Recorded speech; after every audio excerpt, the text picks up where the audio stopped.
الحمد لله رب العالمين، والصلاة والسلام على سيد المرسلين وعلى آله وأصحابه أجمعين. أما بعد، فأعوذ بالله من الشيطان الرجيم. بسم اللہ الرحمن الرحیم. اذا السماء انفطرت واذا الكواكب انتثرت واذا البحار فجرت واذا القبور بعثرت علمت نفس ما قدمت وأخرت. صدق اللہ مولانا العظیم وصدق رسوله النبی الامین المتین الکریم، ونحن على ذلك لمن الشاہدین والشاکرین، والحمد للہ رب العالمین. معزز سامعین کرام، سب سے پہلے آقائے نامدار مدینے کے تاجدار جناب احمد مصطفیٰ محمد مصطفیٰ صلی اللہ تعالیٰ علیہ وسلم کی بارگاہ میں درود شریف کا نذرانہ پیش کر لیں. اللہم صلی علی سیدنا مولانا محمد وعلی آلہ بارک وسلم صلاۃ و سلاما دائما علیک یا رسول اللہ صلی اللہ تعالیٰ علیہ وسلم. ایمان کا ایک اہم جز اور ایک اہم حصہ ایک مسلمان کے لیے آخرت پر یقین، قیامت پر یقین ہے. قیامت پر یقین اور آخرت پر ایمان لانا حقیقی صورت میں انسان کے اعمال کی درستگی کے لیے یہ سب سے اہم حصہ ہے کہ ایک انسان یہ تصور کرے کہ ہمیں ایک نہ ایک دن اپنے رب کے حضور میں حاضر ہونا ہے اور اپنے ہر عمل کا حساب دینا ہے، اور ہم سے ہر عمل کا حساب لیا جائے گا. جب ایک انسان کے دل و دماغ میں یہ بات راسخ ہو جائے گی، بیٹھ جائے گی کہ کوئی ہے کہ جس کے سامنے ہمیں حاضر ہونا ہے، کوئی میرا معبود ہے، کوئی مجھ سے پوچھنے والا ہے، کوئی مواخذہ کرنے والا ہے کہ جس کے سامنے ہمیں ایک نہ ایک دن حاضر ہونا ہے، تو جب یہ تصور اور یہ یقین ایک انسان کے دل میں اتر جاتا ہے تو اس کے اعمال خود بخود درست ہو جاتے ہیں.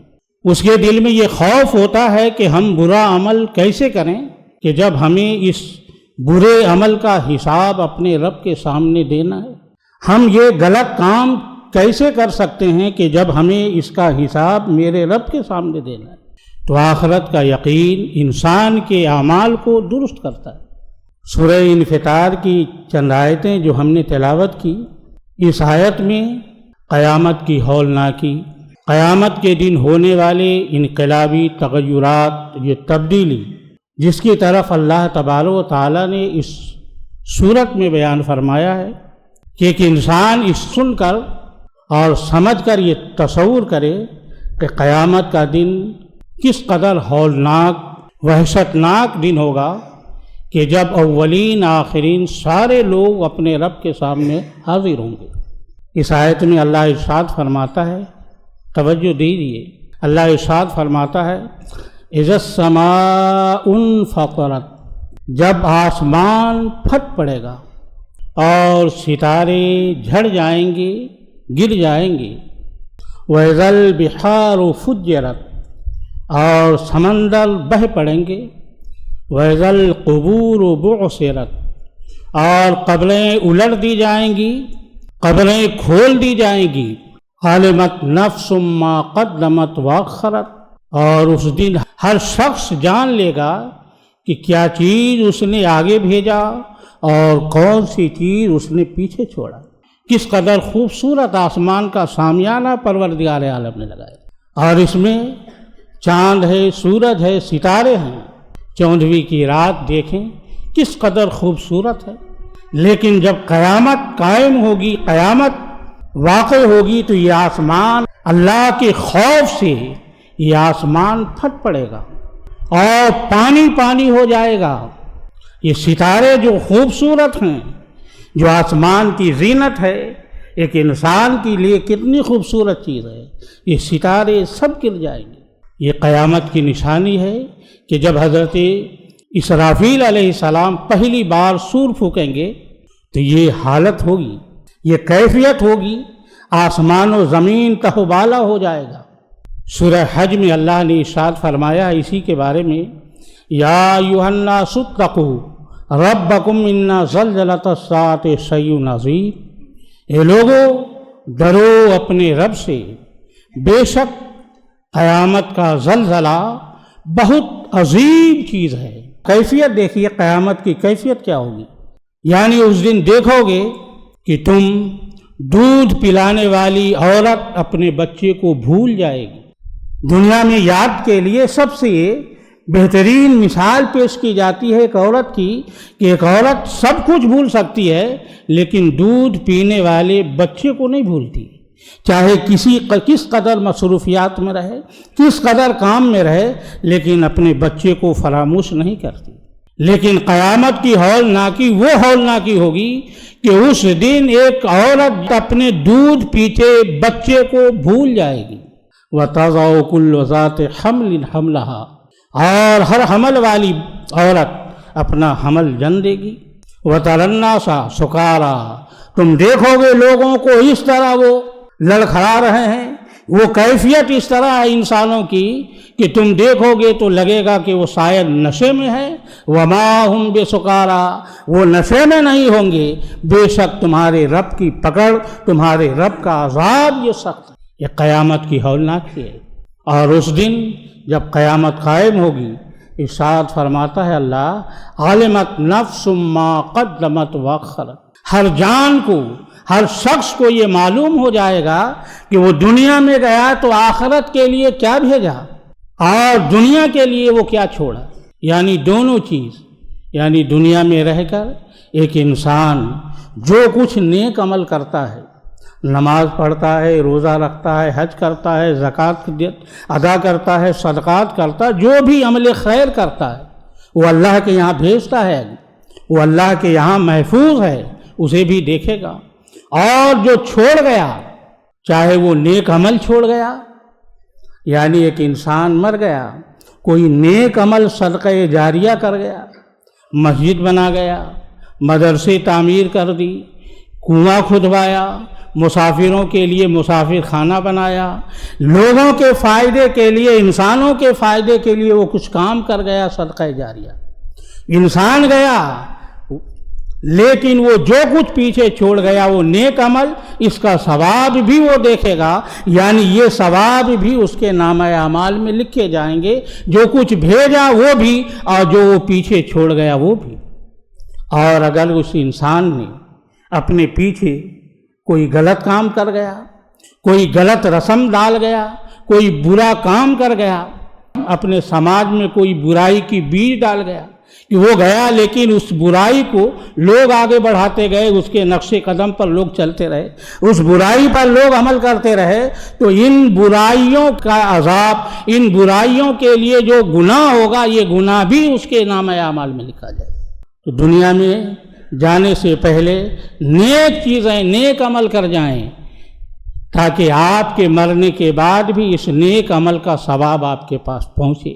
کوئی غلط کام دنیا میں نہ چھوڑ جائیں کہ لوگ آپ کی اقتداء میں، آپ کی اتباع میں، آپ کو دیکھ کر آپ کے بعد لوگ وہی برا کام کرنے لگ جائیں، تو اس کا گناہ بھی آپ ہی کے اوپر ہوگا۔ اس کے بعد اللہ تبارک و تعالی انسان کو غفلت سے کہ یہ دنیا کی زیب و زینت، یہ دنیا کی ہوس، یہ دنیا کی طلب میں انسان اس قدر منہمک ہو چکا ہے کہ وہ اپنے خالق اور مالک کو بھول گیا۔ یا ایھا الانسان ما غرک بربک الکریم، ہے انسان تجھے کس چیز نے تمہارے اپنے رب کریم سے دھوکے میں ڈال دیا؟ کس چیز نے تمہیں اپنے رب کریم سے دھوکے میں ڈالا؟ الذی خلقک فسواک، فَعَدَلَكَ فِي أَيِّ صُورَةٍ مَّا شَاءَ رَكَّبَكَ، کہ جس نے تمہیں پیدا کیا اور ٹھیک ٹھیک پیدا کیا، خوبصورت پیدا کیا، اعتدال کے ساتھ پیدا کیا، اس رب کریم سے کس چیز نے تمہیں دھوکے میں ڈالا؟ اپنی خلقت میں تو غور کر لو۔ فی انفسکم افلا تبصرون، کیا تم اپنے آپ میں نہیں دیکھتے؟ اپنی جسم کو دیکھو، کتنی نعمتیں، ہزار نعمتیں تمہارے جسم کے اندر ہیں۔ ہاتھ دونوں دیکھو کس قدر اعتدال کے ساتھ ہے، انگلیاں ہیں، 2 آنکھیں ہیں، 2 پاؤں ہیں، یہ چہرہ ہے، یہ ناک ہے، یہ نقشے ہیں، یہ کس انداز میں، کس خوبصورت انداز میں اللہ نے تمہیں پیدا کیا۔ لَقَدْ خَلَقْنَا الْإِنسَانَ فِي أَحْسَنِ تَقْوِيمٍ، یقیناً ہم نے انسان کو بہترین صورت میں پیدا کیا۔ یہ وہ رب جس نے تمہیں اس طرح پیدا کیا، تم اسی سے غافل ہو گئے، تم اسی کو بھول گئے ہیں۔ اس دنیا کی چمک دھمک نے، اس دنیا کی محبت نے، حقیقی خالق جو تمہارا رب ہے، جو تمہارا خالق ہے، تم اسے بھول گئے۔ ایک جگہ اللہ تبارک و تعالیٰ انسان کی مطلب پرستی، انسان کی خود غرضی کی طرف اشارہ کرتا ہے، بیان کرتا ہے انسان کس قدر مطلب پرست ہے، انسان کس قدر خود غرض ہے۔ وَإِذَا مَسَّ الْإِنسَانَ الضُّرُّ دَعَانَا لِجَنبِهِ أَوْ قَاعِدًا أَوْ قَائِمًا فَلَمَّا كَشَفْنَا عَنْهُ الضُّرَّ۔ دیکھیے انسان کس قدر مطلبی ہوتا ہے، کس قدر خود غرض ہوتا ہے۔ اللہ کہتا ہے کہ جب انسان کو کوئی تکلیف پہنچتی ہے، دعانا ہمیں پکارتا ہے، لِجَنبِهِ کروٹ کروٹ، بیٹھے بیٹھے، کھڑے کھڑے، ہر پہلو، کبھی چین نہیں لیتا ہے، کھڑے کھڑے پکارتا ہے، بیٹھے بیٹھے ہر پہلو میں، اے رب ہمارے، رب ہمارے، ہمیں تکلیف پہنچی، ہمیں مصیبت پہنچی، ہر وقت وہ چلاتا ہے، چیختا ہے، ہمیں پکارتا ہے۔ فلما کشفنا، پھر اللہ کو رحم آتا ہے، اللہ ارشاد فرماتا ہے کہ ہم اس بندے کی تکلیف کو دور کر دیتے ہیں۔ اور جب اللہ بندے کی تکلیف کو دور کر دیتا ہے، مر رہا تو ایسے منہ پھیر کر چلا جاتا ہے، کلم یدنا، گویا کہ اس نے ہمیں پکارا ہی نہیں کبھی، گویا کہ اس نے ہمیں اپنی تکلیف میں کبھی پکارا ہی نہیں۔ اس قدر انسان منہ پھیر کر چلا جاتا ہے، کس قدر خود غرض انسان، کس قدر انسان مطلبی انسان ہے کہ جب اسے تکلیف پہنچتی تو اپنے رب کو فریاد کرتا ہے، اپنے رب کو پکارتا ہے، اور جب وہ مصیبت کو ٹال دیتا ہے، دور کر دیتا ہے، تو وہ اپنے رب سے منہ پھیر لیتا ہے، اپنے رب کے احکام پر عمل نہیں کرتا، اپنے رب سے دھوکے میں رہتا ہے۔ کلا بل تکذبون بالدین، یقیناً تم قیامت کے دن کو جھٹلاتے ہو۔ یعنی یہ عمل اگر کافر کے لیے ہو تو ڈائریکٹ معلوم ہے کہ وہ تو یقین ہی نہیں رکھتے، وہ تو ایمان ہی نہیں رکھتے، تو آخرت کو تو جھٹلائیں گے۔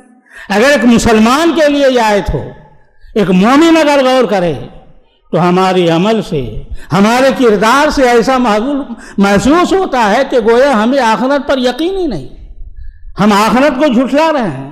کیسے جھٹلا رہے ہیں؟ اگر ہمیں یقین ہوتا، اپنے رب کے سامنے حاضر ہونا ہے، ہر ذرے کا حساب دینا ہے، وہ رب ہمیں دیکھ رہا ہے، تو کیا ہم اس قدر غافل ہوتے ہیں؟ اللہ کے احکام کو روزانہ قدم قدم پر اللہ کے حکم کو توڑ دیتے ہیں۔ وہ پکارتا ہے میری طرف آؤ، دن میں 5 بار صدائے دیتا ہے کہ میرے بندو میری طرف آؤ، لیکن ہم اس کی پکار کا جواب نہیں دیتے، ہم اس کی طرف آتے نہیں۔ وہ گناہوں سے روکتا ہے، ہم اس سے رکتے نہیں۔ وہ اچھائیوں کی طرف بلاتا ہے، ہم آتے نہیں۔ قدم قدم پر اس کے حکم کو ہم توڑتے ہیں، قدم قدم پر ہم اپنے رب کی حکم کی نافرمانی کرتے ہیں۔ تو یہ کہ انسان دیکھ کر کیا کہے گا کہ یہ عمل تو یہ بتا رہا کہ اسے یقین ہی نہیں ہے قیامت کے دن پر، انہیں یقین ہی نہیں ہے کہ اپنے رب کے سامنے انہیں جواب دینا ہے۔ وَإِنَّ عَلَيْكُمْ لَحَافِظِينَ كِرَامًا كَاتِبِينَ، ضرور بے شک تمہارے اوپر حافظ ہیں، عزت والے مکرم فرشتے ہیں، کاتبین، جو تمہارے ہر عمل کو لکھ رہے ہیں، تمہارے ساتھ ہر گھڑی ہر آن، چاہے تنہائی ہو، چاہے خلوت ہو یا جلوت ہو، چاہے تم جہاں بھی رہو تمہارے پاس اللہ کا بھیجا ہوا وہ فرشتے موجود ہیں جو تمہارے ہر عمل کو لکھتے ہیں، تمہارے ہر عمل کو لکھتے ہیں اس کا، چاہے تم اچھا ہی عمل کرو، چاہے وہ برا عمل کرو، چاہے تم زبان سے کرو، چاہے وہ جسم سے کرو، چاہے تنہائی میں چھپ کر کرو۔ تم یہ سمجھتے ہو کہ کوئی دیکھنے والا نہیں، تم یہ سمجھتے ہو کہ کوئی ہمیں دیکھ نہیں رہا ہے۔ وہ فرشتے ایک آن کے لیے تم سے جدا نہیں، وہ فرشتے تمہارے نامہ اعمال کو لکھ رہے ہیں اور قیامت کے دن تمہارے سامنے کر دیے جائیں گے۔ قیامت کے دن تمہارے سامنے عمل کھول دیا جائے گا۔ اور سورہ یاسین میں اللہ ارشاد فرماتا ہے الیوم نختم علی افواہہم وتکلمنا ایدیہم وتشہد ارجلہم بما کسبوا۔ آج ہم ہر ایک کی زبان پر لگام لگا دیں گے، آج کوئی زبان سے نہیں بولے گا، آج اس کے ہاتھ گواہی دیں گے، آج اس کے پاؤں گواہی دیں گے کہ اس نے اس ہاتھ سے کیا کیا عمل کیا، وہ اس پاؤں سے کیا کیا کرتے رہے۔ اس کے ہاتھ اور اس کے پاؤں، اس کا جسم کا ہر عضو گواہی دے گا۔ آج ہم زبان سے نہیں بولے گا، انسان کا جسم وہ قیامت کی ہولناکی ہے۔ انسان کس قدر اپنے رب سے غافل ہے، اس دنیا سے، اس دنیا میں آنے کے بعد کہ اسی کا بنایا ہوا کبھی غور تو کر لیتے تنہائی میں، کبھی اکیلے میں بیٹھ کر سوچ تو لیتے یہ آسمان کس نے بنایا، یہ زمین کس نے بنائی، یہ ساری نعمتیں اللہ نے کس نے بنائی؟ سب نعمتیں اس نے بنائی۔ اور جس نے ساری نعمتیں بنائی، جس کی نعمتوں سے ہم صبح و شام فائدہ اٹھاتے ہیں، جس کی نعمتوں میں ہم زندگی گزارتے ہیں، اور اسی کی نعمت کھا کر ہم اسی کی نافرمانی کرتے ہیں، غفلت میں ہم پڑے ہیں۔ یہ قیامت ڈرو انسانوں اس دن سے جب تمہارے ذرے ذرے کا حساب ہوگا۔ فَمَن يَعْمَلْ مِثْقَالَ ذَرَّةٍ خَيْرًا يَرَهُ وَمَن يَعْمَلْ مِثْقَالَ ذَرَّةٍ شَرًّا يَرَهُ۔ جو اگر نیک عمل ذرہ برابر بھی کیا ہے تو اسے بھی وہ دیکھے گا، اور اگر ذرہ برابر برائی کیا ہے تو اسے بھی وہ دیکھے گا۔ آخری بات حضرت عمر رضی اللہ تعالیٰ عنہ برابر فرمایا کرتے تھے۔ حضرت عمر، یہ لوگوں اپنا حساب خود کر لو اس سے پہلے کہ تمہارا حساب لیا جائے، اپنا حساب خود کر لو اس سے پہلے کہ قیامت میں تمہارا حساب لیا جائے، اپنے اعمال کو خود تول لو اس سے پہلے کہ میزان میں تمہارے اعمال کو تولے جائیں۔ وقت ہے، جب تک موت نہیں آئی ہے اللہ کریم ہے، وہ کریم ہے، وہ مہلت دیتا ہے، وہ ہمیں اور آپ کو چھوٹ دیتا ہے، فوراً ہمارے گناہ پر پکڑتا نہیں ہے تو ہم یہ سمجھتے ہیں کہ ہمارا مواخذہ نہیں ہوگا۔ وہ کریم ہے، وہ کریم ہے، کریمی کی وجہ سے فوراً انسان کو سزا نہیں دیتا۔ بڑے سے بڑا گناہ کر لیتا ہے لیکن اللہ فوراً سزا نہیں دیتا ہے تو ہم غفلت میں پڑ جاتے ہیں۔ اس سے پہلے اللہ نے وہ قوم بھی دکھایا ہے انسانوں کو کہ جس قوم نے برائی کی، گناہ کیا، فوراً انہیں سزا دی گئی، فوراً ان کے چہرے پر ان کے چہرے مسخ کر دیے گئے۔ لیکن اس امت کو اللہ نے وہ آسانی دی، اللہ نے اپنی کریمی سے فوراً کسی بھی برائی پر، کسی بھی گناہ پر، کسی بھی خطا پر فوراً مواخذہ نہیں فرماتا۔ یہ اس کی کریمی ہے۔ اس کی کریمی سے ہم یہ نہ سمجھے کہ ہمارا کوئی حساب لینے والا نہیں ہوگا۔ وہ قیامت کے دن ایک ایک ذرے کا حساب ہوگا، چاہے ہم تنہائی میں کریں چاہے ہم آخرت میں کریں۔ تو میرے بزرگوں اور دوستوں، ہمیں ضرورت ہے کہ قیامت قائم ہونے سے پہلے ہم قیامت کی تیاری رکھیں، قبر میں جانے سے پہلے ہم قبر کی تیاری کریں، کہیں ایسا نہ ہو کہ قبر میں ہم پھنس جائیں، میدان محشر میں ہم مواخذے میں گرفتار ہو جائیں۔ اور جس کے بارے میں کہا اللہ نے آخری فیصلہ، ان الابرار لفی نعیم وان الفجار لفی جحیم، بے شک نیک لوگ جنت میں ہوں گے اور برے لوگ جہنم میں ہوں گے، یصلونہا یوم الدین، اس دن وہ جہنم میں داخل کیے جائیں گے، وما ہم بغائبین، اور اس سے وہ بچنے والے نہیں، نکلنے والے نہیں، غائب ہونے والے نہیں۔ اگر وہ داخل کر دیے جائیں تو اس سے نکل نہیں سکتے۔ اور آخری میں کہا یوم لا تملک نفس لنفس شیئا والامر یومئذ للہ، یہ لوگوں اس دن کوئی جان کسی دوسرے جان کے لیے کوئی اختیار نہیں رکھے گی، اس دن سارا حکم صرف اور صرف اللہ کے لیے ہوگا. لمن الملک اليوم للہ الواحد القہار. اس دن صرف اور صرف حکومت ہوگی، اس دن صرف اور صرف فیصلہ ہوگا تو وہ رب قہار کا ہوگا، وہ رب جبار کا ہوگا. اس دن اجازت کے بغیر کوئی جان کسی دوسرے جان کا کوئی کام نہیں آ سکتا. قیامت قائم ہونے سے پہلے انسان مر گیا، قیامت قائم ہو گئی اس کے لیے. تو جب تک اللہ نے زندگی دی ہے ہمیں چاہیے کہ اپنے رب کی اطاعت میں اپنی زندگی گزاریں، رب کے حکم کو نہ توڑیں، رب کی فرما برداری کریں، جن چیزوں سے اس نے منع کیا ہے ان چیزوں سے رک جائیں. اسی میں کامیابی ہے. وما علینا الا البلاغ. السلام علیکم.